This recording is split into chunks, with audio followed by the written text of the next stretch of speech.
Suspend করার পর থেকে তিনি নিজে জিগির তুললেন যে বেলডাঙ্গায় বাবরি মসজিদ তৈরি হবে। সিপিএম এর সাথে জোট বাঁধতে গিয়েছিল হুমায়ুন কবির, জোট বাঁধতে গিয়েছিল আইএসএফ এর সাথে। হুমায়ুন কবির খাল কেটে কুমির নিয়ে এসছে বাংলার বুকে। হুমায়ুনবিহীন তৃণমূল কংগ্রেস ভরতপুর ধরে রাখতে পারবে কিনা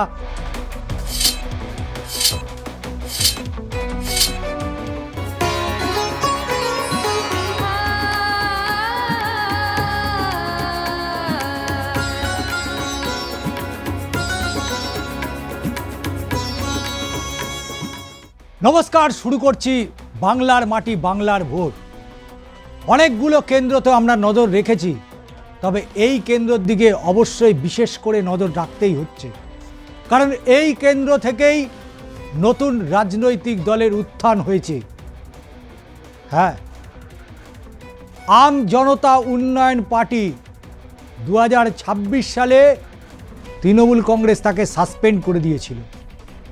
সাসপেন্ড করার পর থেকে তিনি নিজে জিগির তুললেন যে বেলডাঙ্গায় বাবরি মসজিদ তৈরি হবে এবং তাকে ঘিরে অনুসারী হবে, শিল্প, স্বাস্থ্য, বিশ্ববিদ্যালয়, অনেক কিছু হবে।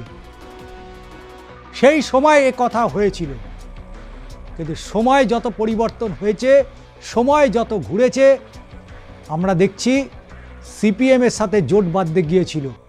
সিপিএম এর সাথে জোট বাঁধতে গিয়েছিল হুমায়ুন কবির, জোট বাঁধতে গিয়েছিল আইএসএফ এর সাথে।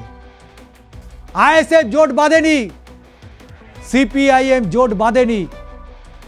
অনেক চেষ্টা করেছিল অধীর রঞ্জন চৌধুরীকে সামনে রেখে কংগ্রেসের সাথে জোট করবে।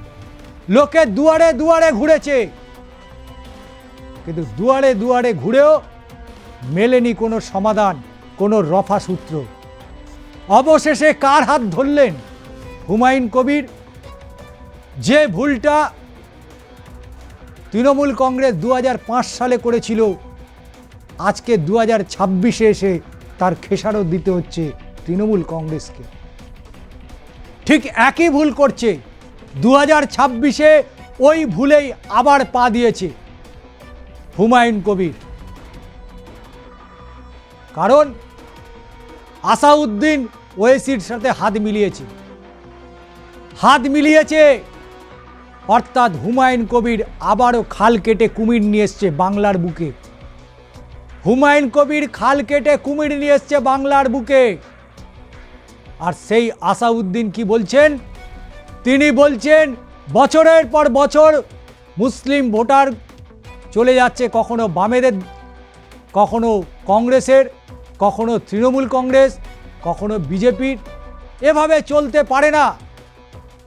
তিনি বলছেন তৃণমূল কংগ্রেসকে কোল্ড স্টোরেজে ঢুকিয়ে দিতে।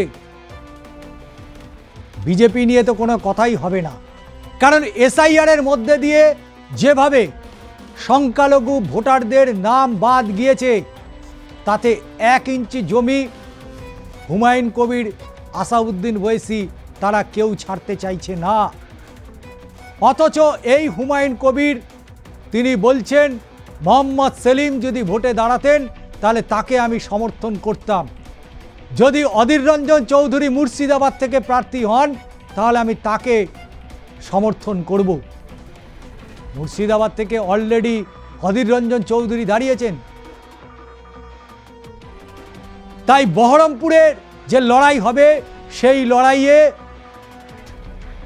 আম জনতা উন্নয়ন পার্টি তাকে সমর্থন করেছে। কিন্তু সার্বিকভাবে হুমায়ুন কবির 2টি আসনে প্রার্থী দিয়েছে, যে 2টি প্রার্থী তিনি নিজে আছেন।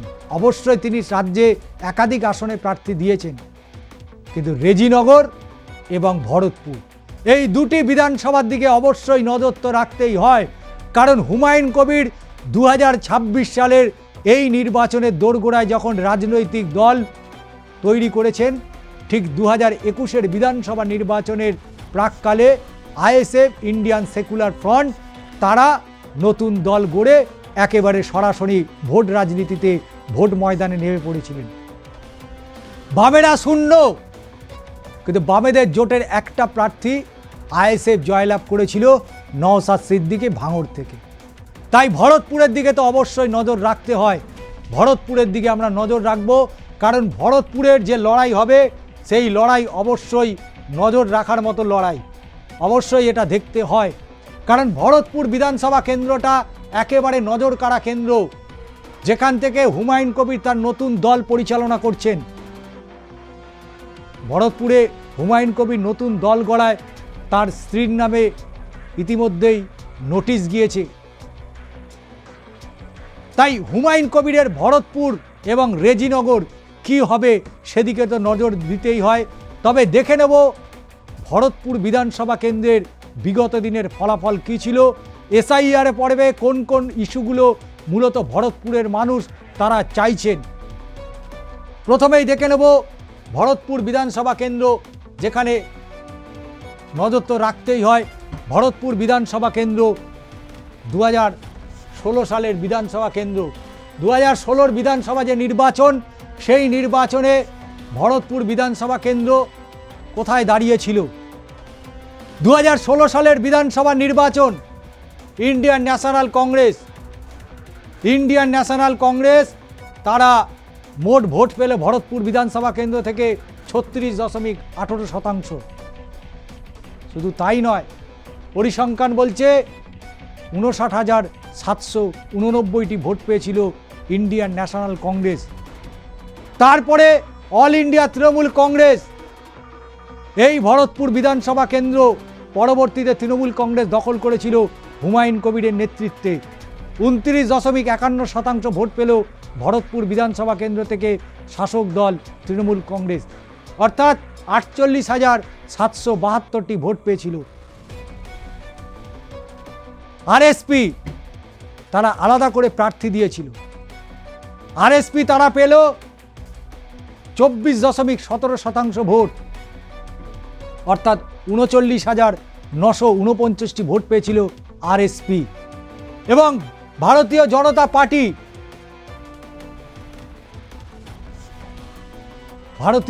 পার্টি তারা পেয়েছিল 6.09%, অর্থাৎ 1, 2, 3 চতুর্থ স্থানে ছিল ভারতীয় জনতা পার্টি। তারা ভোট পেয়েছিল কত? 10,064। এবং নোটাতে ভোট পড়েছিল 2.32%, অর্থাৎ 3,837। এই ভারতীয় জনতা পার্টি 2016 সালের বিধানসভা নির্বাচনে তারা চতুর্থ স্থানে ছিল। এবং তার পরবর্তীতে 2019-এর লোকসভা নির্বাচন, এই ভরতপুর কেন্দ্র তথা বহরমপুর লোকসভা কেন্দ্রের অন্তর্গত ভরতপুর বিধানসভা কেন্দ্র, সেই সময় কংগ্রেসের দাপট ছিল। বহরমপুর মুর্শিদাবাদের একটা বড় অংশ কংগ্রেসের গড় হিসাবেই পরিচিত। সেই ভরতপুর কেন্দ্র, যেখানে 2019-এর লোকসভা নির্বাচন কংগ্রেসের প্রার্থী অধীর রঞ্জন চৌধুরী। আর এই ভরতপুর কেন্দ্র সেই বহরমপুর লোকসভা কেন্দ্রের অন্তর্গত বিধানসভা। 2019-এর লোকসভা নির্বাচন অধীর রঞ্জন চৌধুরী তিনি পেলেন 45.47% ভোট, অর্থাৎ 5,91,147টি। দ্বিতীয় স্থানে ছিল অল ইন্ডিয়া তৃণমূল কংগ্রেস। তারা টোটাল ভোট পেলে কত? 39.26%, যা পরিসংখ্যান বলছে 5,10,410টি। থেমেছিল না ভারতীয় জনতা পার্টি, চতুর্থ স্থান থেকে দ্বিতীয় স্থানে উঠে এলো। ভারতীয় জনতা পার্টি পেল 11.00%, প্রায় 1,43,038টি ভোট। নোটায় ভোট পড়ল কত? 1.08%, অর্থাৎ 14,086টি ভোট। 2021-এর বিধানসভা নির্বাচনের দিকে তো অবশ্যই নজর রাখতেই হচ্ছে, কারণ 2021-এর বিধানসভা নির্বাচনে এমন এক ব্যক্তিত্ব, যিনি এমন কোনো রাজনৈতিক দলের সাথে তিনি যুক্ত ছিলেন না, তার নাম হচ্ছে হুমায়ুন কবির। বিভিন্ন সময় বিভিন্ন দল তিনি পরিবর্তন করেছেন এবং সর্বশেষ নিজে একটি নতুন রাজনৈতিক দল ঘোষণা করেছেন, যা ইতিমধ্যেই প্রায় 80% প্রার্থী তালিকা ঘোষণা করেছেন। এবং এই ভরতপুর কেন্দ্রে হুমায়ুন কবির রাজ্য বিধানসভা থেকে 6বার সাসপেন্ড হয়েছেন। তার বডি ল্যাঙ্গুয়েজ, তার কথাবার্তা, তিনি এমন ধরনের কথাবার্তা বলতেন যাতে যে কোনো সময় অশান্তি লেগে যেতে পারত রাজ্য জুড়ে। তিনি বলেছিলেন, ভাগীরথীতে ভাসিয়ে দেব। সেই রাজনৈতিক দলকে মানুষ কতটা গ্রহণ করবে তার উত্তর তো সময় দেবে, কারণ বারবার বিতর্কিত নেতার কথা যদি বলতে হয়, বিতর্কিত বিধায়কের কথা যদি বলতে হয়, তাহলে অবশ্যই হুমায়ুন কবির প্রথম স্থানে রয়েছেন। 2021-এর বিধানসভা নির্বাচন, ভরতপুর, তৃণমূল কংগ্রেসের প্রার্থী হুমায়ুন কবির। হুমায়ুন কবির অল ইন্ডিয়া তৃণমূল কংগ্রেসের হয়ে তিনি ভোট পেলেন কত? 50.90%। সংখ্যালঘু মানুষ ঢেলে ভোট দিয়েছিল হুমায়ুন কবিরকে, যার ধরুন 96,226টি ভোট পেয়েছিল। দ্বিতীয় স্থানে উঠে এলো ভারতীয় জনতা পার্টি। 2016 সালে 4র্থ স্থানে থাকা এই ভারতীয় জনতা পার্টি 2021-এর বিধানসভা নির্বাচনে 2য় স্থানে উঠে এলো। তারা ভোট পেল 28.11% ভোট। অর্থাৎ সময় যত গড়িয়েছে বিজেপি তত ভোট বাড়িয়েছে, বিজেপির ভোট ব্যাংক বেড়েছে। তার একটাই কারণ, বামেরা ভোট দিয়েছিল, অর্থাৎ বামেদের সমর্থন যারা করতেন তারাই মূলত ঢেলে ভোট দিয়েছিল ভারতীয় জনতা পার্টিকে। ভারতীয় জনতা পার্টির এত ভোট ছিল। 2011 সালের বিধানসভা নির্বাচন, তার পরবর্তীতে 2016-র বিধানসভা নির্বাচন, 19-এর লোকসভা নির্বাচন থেকে ভারতীয় জনতা পার্টির ভোট ব্যাংক শুধু একটা কারণে বেড়েছিল, কারণ সিপিএমের যারা কর্মী সমর্থক, বামেদের যারা কর্মী সমর্থক, তারা শাসক দল থেকে নিজেদেরকে বাঁচাতে প্যারালাল একটা দল চেয়েছিল, যারা কিনা তাদের শেল্টার দেবে, তাদের মাথায় ছাতা দিতে পারে। তারা হচ্ছে ভারতীয় জনতা পার্টি। সেই লক্ষ্যে বামেদের অধিকাংশ 99% ভোট চলে গেল বিজেপিতে, যে কারণে তারা 28.11% ভোট পেল এই ভরতপুর থেকে এবং 53,143টি ভোট। তৃতীয় স্থানে জোট হলো 2021-এর বিধানসভা নির্বাচনে বাম কংগ্রেসের মধ্যে। তাহলে যে ভরতপুর কংগ্রেসের গড় ছিল, সেই কংগ্রেসের গড় ভরতপুরে বাম এবং কংগ্রেসের জোট মিলে ভোট পড়ল কত? 15.93%। এবং শুধু তাই নয়, 30,116টি ভোট পেল বাম এবং কংগ্রেসের জোট। নোটাতে ভোট পড়ল কত? নোটাতে ভোট পড়ল 2,444টা, অর্থাৎ 1.29% তারা ভোট পেল শতাংশের বিচারে, যেখানে 2,444টি ভোট পেল। অর্থাৎ ধীরে ধীরে পাড় ভাঙছিল বহরমপুর লোকসভায়। বাম কংগ্রেসের ভোট ধীরে ধীরে কমতে শুরু করলো বহরমপুর লোকসভা কেন্দ্রের অন্তর্গত এই ভরতপুরে। তৃণমূল কংগ্রেসের হুমায়ুন কবির ভোট পেল 43,083টি ভোটে জয়লাভ করলো।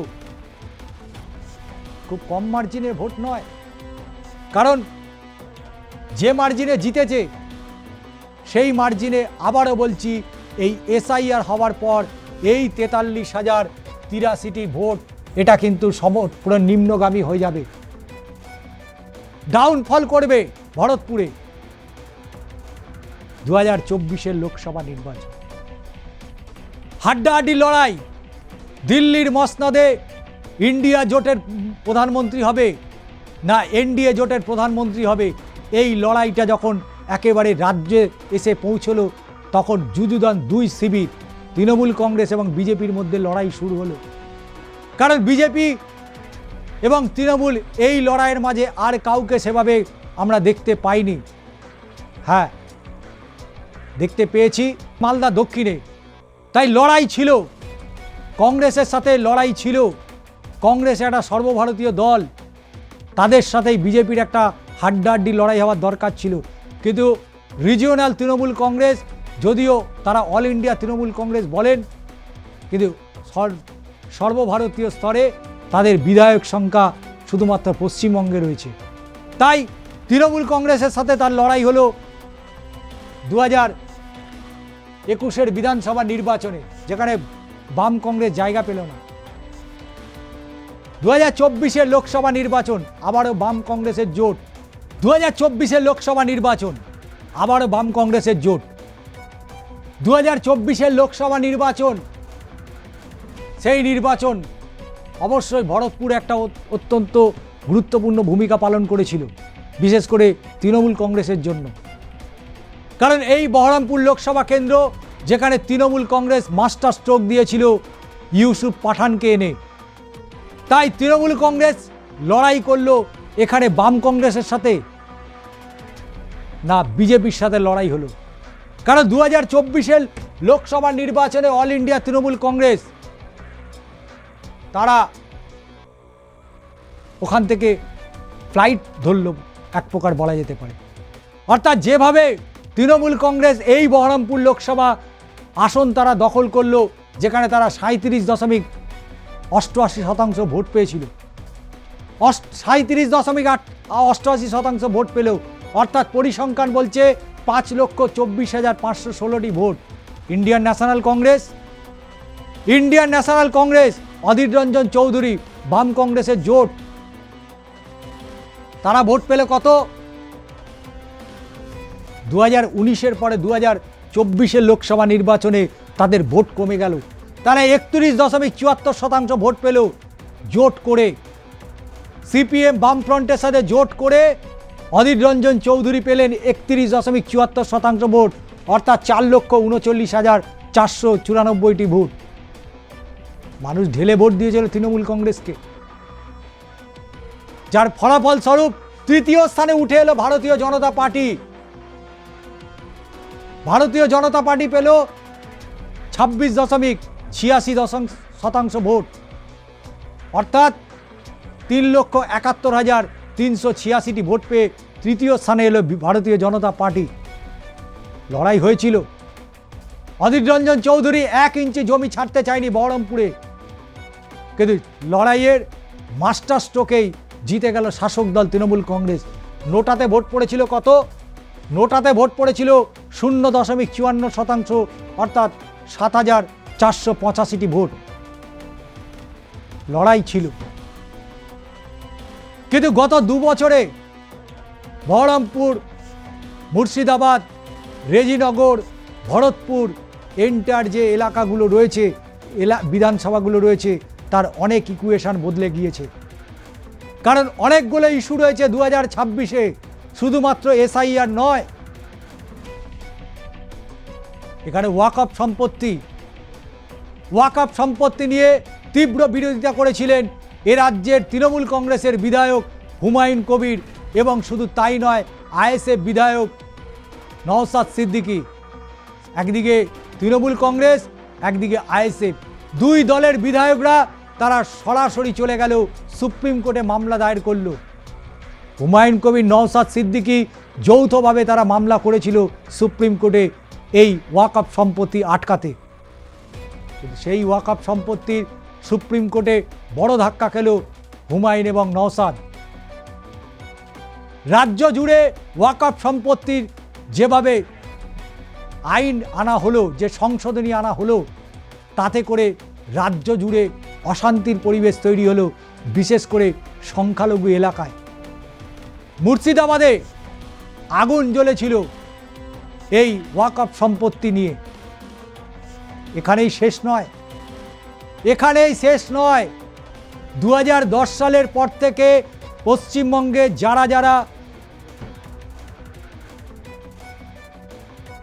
শংসাপত্র পেয়েছিলেন,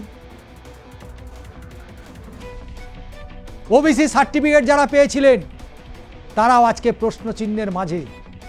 কারণ বিরোধীদের অভিযোগ, শাসক দল তৃণমূল কংগ্রেস তারা ভুরি ভুরি ওবিসি সার্টিফিকেট দিয়েছিল। কলকাতা হাইকোর্ট প্রায় 5 লক্ষ ওবিসি সার্টিফিকেট বাতিল করার নির্দেশ দিয়েছিল। সেই নির্দেশকে চ্যালেঞ্জ করে রাজ্য সরকার সুপ্রিম কোর্ট পর্যন্ত গেল। আজও সেই ওবিসি মামলা সুপ্রিম কোর্টে বিচারাধীন রয়েছে।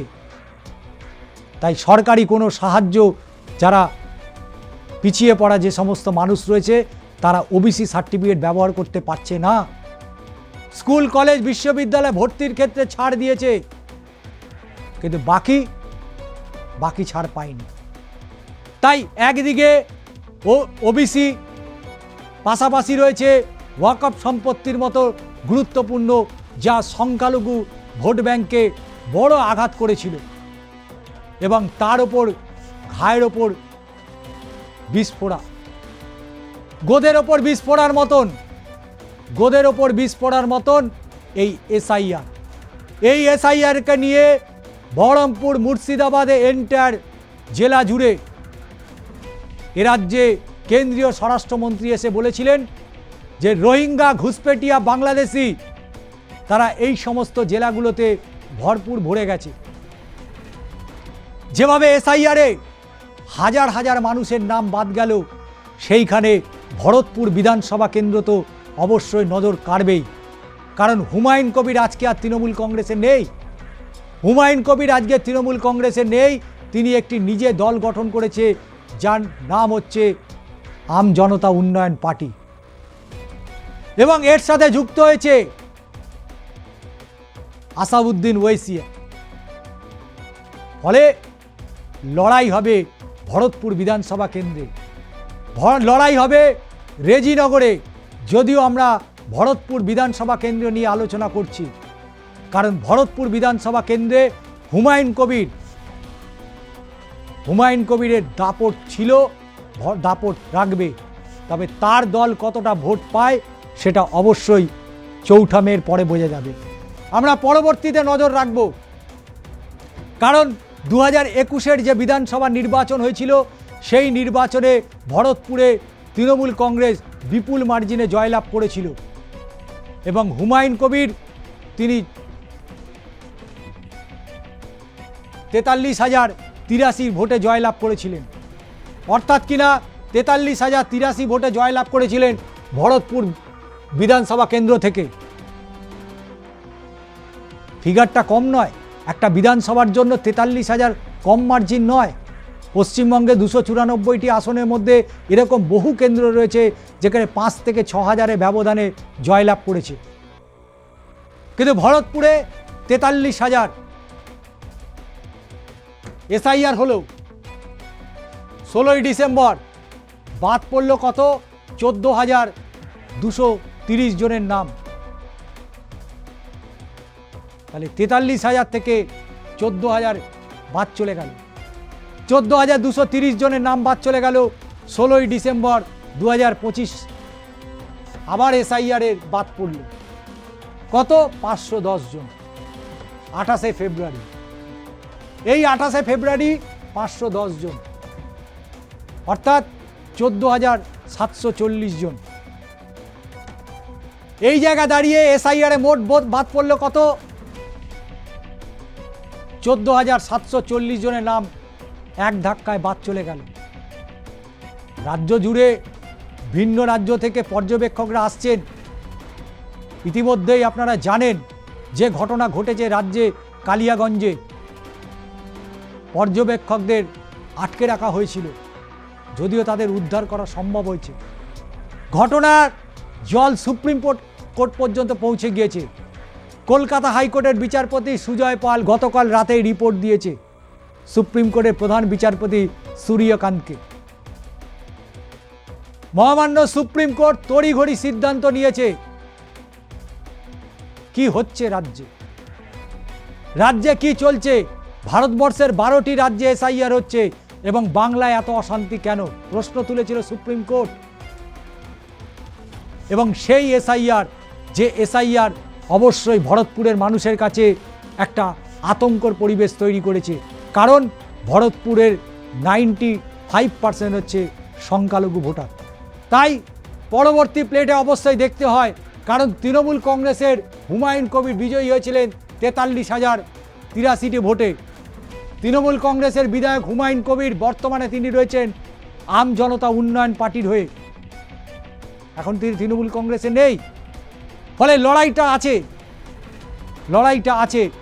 যে ব্যবধানে জয়লাভ করেছিলেন তার প্রাপ্ত ভোট থেকে 28,334 জনের নাম কম বাদ পড়েছে, অর্থাৎ তিনি 28,343 ভোটে এগিয়ে রয়েছে 28,000 ভোটে। কিন্তু আজকে তো হুমায়ুন কবির নেই, আজকে হুমায়ুন কবির তো তৃণমূল কংগ্রেসে নেই। তৃণমূল কংগ্রেস এই মার্জিন অফ ভোট ধরে রাখতে পারবে? তৃণমূল কংগ্রেসের কাছে একটা বড় চ্যালেঞ্জ নয়? কারণ এই 26-এর বিধানসভা নির্বাচন অনেক ইকুয়েশন বদলে দিতে পারে। যা প্রত্যাশিতভাবে জয় হওয়ার ছিল, সেই জয় পরাজয় কনভার্ট হয়ে যেতে পারে। কেউ নিশ্চিতভাবে নয় যে তার বিধানসভা কেন্দ্রে এতদিন ধরে যে ইকুয়েশন হয়ে এসছে 2026-এ সেই ইকুয়েশন ধরে রাখতে পারবে। ফলাফল অনেক পরিবর্তন ঘটতে পারে। তাই ভরতপুর বিধানসভা কেন্দ্র অবশ্যই 294-এর মধ্যে আরও একটি কেন্দ্র, যেখানে অনেক সমীকরণ বদলে দিতে পারে। 2021-এর বিধানসভা নির্বাচনের সাথে 26-এর বিধানসভা নির্বাচনে কোথাও কিন্তু কোনো যোগসূত্র খুঁজে পাওয়া যাচ্ছে না।